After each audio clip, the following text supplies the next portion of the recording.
Bienvenue sur Africa 24 dans cette nouvelle édition de l'Africa Tonight. Au sommaire de l'actualité, début officiel de la 10e législature du Maroc. Ce vendredi 14 octobre, le roi Mohamed VI a félicité les 395 nouveaux députés. Le souverain a insisté sur le rôle fondamental de l'administration dans la vie des citoyens. Le climat d'insécurité dans le Pool inquiète la société civile en République du Congo.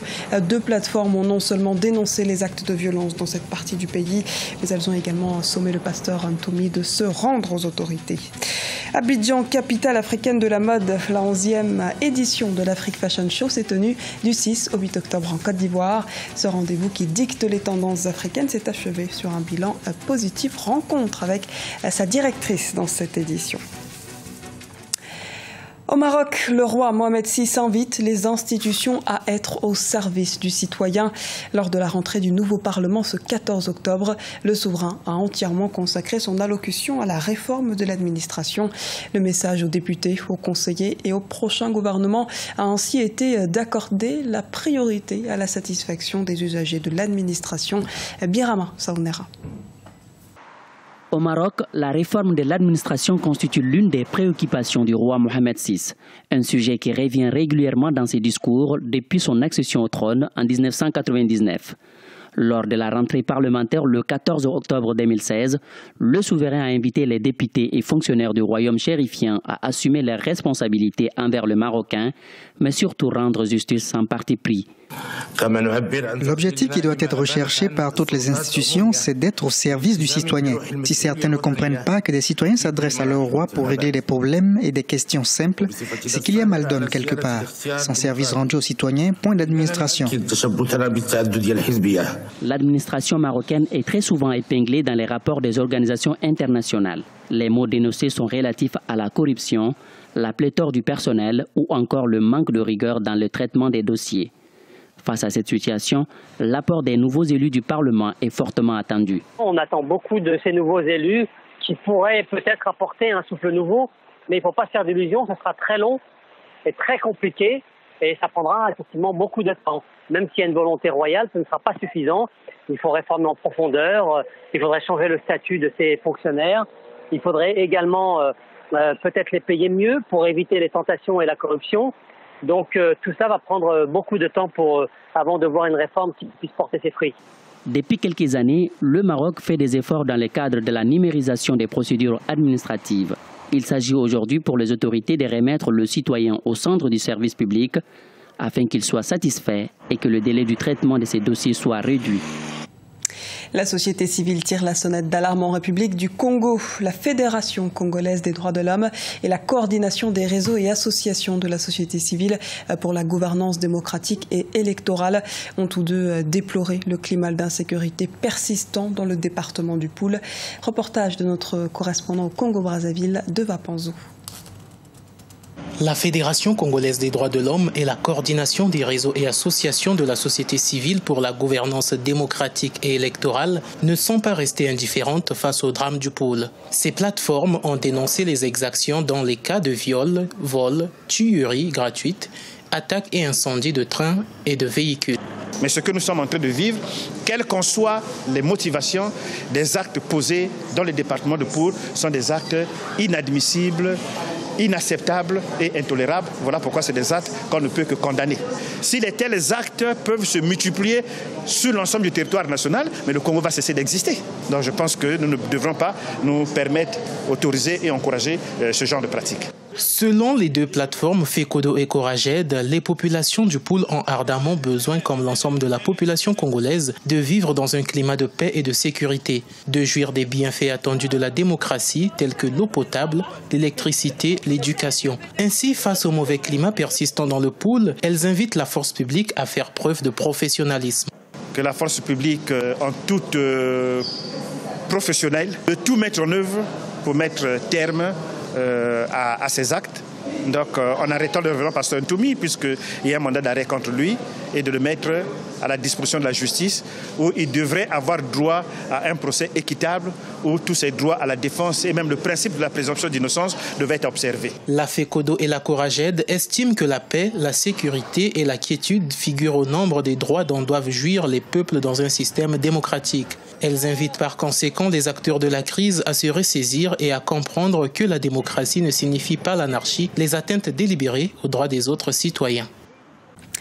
L'après 19 décembre 2016 se précise en République démocratique du Congo. Un accord a été trouvé dans la nuit de vendredi à samedi entre la majorité et l'opposition qui participent au dialogue national. Le texte prévoit que le président Joseph Kabila reste en fonction jusqu'à l'installation du nouveau président élu. Ce dernier devra gérer le pays avec un premier ministre issu de l'opposition. Concernant les élections, le dépôt des candidatures est prévu pour le 30 octobre 2017 et les différents scrutins devront avoir lieu 6 mois après, donc fin avril 2018. L'accord doit à présent être signé en plénière. C'est une nouvelle victoire dans la lutte contre le changement climatique. Près de 200 pays réunis au Rwanda ont en effet approuvé samedi à Kigali un accord de réduction des gaz hydrofluorocarbures HFC. L'accord trouvé a convenu que les pays devront réduire les niveaux de HFC de 85% à l'horizon 2047. Un sujet de la rédaction. Étape majeure dans la lutte contre le réchauffement climatique. Les États signataires du protocole de Montréal réunis à Kigali, au Rwanda, pour le 28e sommet des parties au protocole, ont négocié le 15 octobre les derniers détails d'un accord sur le climat. 197 États ont ainsi promis de mettre fin, d'ici à 2050, aux hydrofluorocarbures HFC. Pour une fois, les choses sont en train d'être dites au niveau africain. On ne parle pas que toujours en Europe. Donc pour l'Afrique, c'est un grand pas en avant. Mais il y aura un grand impact. En Afrique, il y a beaucoup d'appareils réfrigérateurs, la climatisation, qui fait qu'à un moment donné, si jamais on arrivait un jour à supprimer ce type d'éléments dans les composants des réfrigérateurs et des climatiseurs, il y aura une baisse effectivement des gaz à effet de serre. Alors donc l'initiative de Kigali va bien entendu dans le sens de pouvoir mettre en place des objectifs, je dirais même mesurables, de manière à ce qu'à un moment donné, quand les pays vont mettre en œuvre leurs projets, qu'on puisse avoir une trace véritable comme quoi l'Afrique est en train de participer. Juridiquement contraignant, l'accord de Kigali, qui aura mis 7 ans à aboutir, est une avancée majeure dans la lutte contre le réchauffement climatique. Les pays développés s'engagent à diminuer l'usage des HFC de 10% d'ici 2019. Les pays en développement devront geler l'utilisation des HFC d'ici 2024 ou 2028 avant de réduire progressivement leur consommation. Quand on a eu la COP21 à Paris, on s'est dit qu'on est conscient que tous les pays n'ont pas les mêmes capacités humaines et matérielles pour pouvoir agir avec le même niveau. Donc je crois que c'est chaque pays doit aller à son rythme. L'essentiel est que si un objectif a été mis en place, qu'on puisse le respecter et puis qu'à un moment donné, on puisse faire une évaluation et être sûr que le pays a répondu ou a eu les résultats qu'il avait escomptés. Donc non, je crois que c'est chaque pays à son rythme et puis après, il y aura une phase où on fera le point sur les avancées des uns des autres. Mais je crois que ça ne freinera pas l'élan.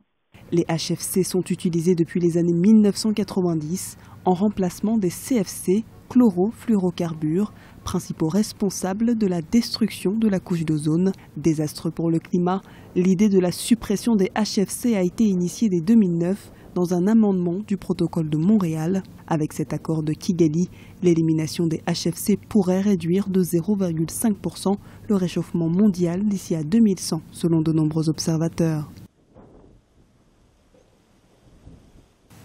Retour sur l'Afrique Fashion Show 2016 du 6 au 8 octobre. Abidjan a accueilli la 11e édition de ce grand rendez-vous de la mode africaine. Et derrière ce festival, il y a sa créatrice Isabelle Hanot qui rêve de transformer cet événement en véritable Fashion Week ivoirienne. Reportage de nos envoyés spéciaux Elage Ndiaye et Hortense Assaga. Devenue une référence en matière de mode en Afrique, la 11e édition d'Afrique Fashion Show a fait briller la mode dans la capitale ivoirienne en mettant les petits plats dans les grands, en associant des créateurs confirmés aux jeunes talents. L'organisatrice Isabelle Hanot a créé des passerelles entre les générations. J'ai pris le risque de mettre des jeunes talents sur le thé et ils ont assuré franchement assurée. J'ai été très heureuse de voir leur collection, de très belles collections. Franchement, il n'y a rien de plus... C'est la grande satisfaction.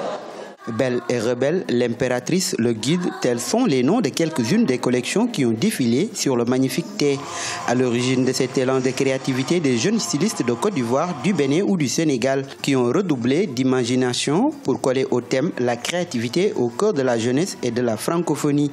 Et l'organisatrice n'était pas en reste en faisant défiler sa marque Miss Anno. Quand on fréquente les créateurs pendant, on va dire, 12 ans maintenant, quand on fréquente la mode, on a envie à un moment donné de s'exprimer. Voilà. Et j'ai voulu présenter une collection, on va dire, qui me ressemble, comme me disait Kifat Beyrouth. Une collection qui me ressemble parce que je suis quelqu'un d'assez simple et je veux pouvoir mettre en avant un style vestimentaire assez simple pour la femme de toute forme.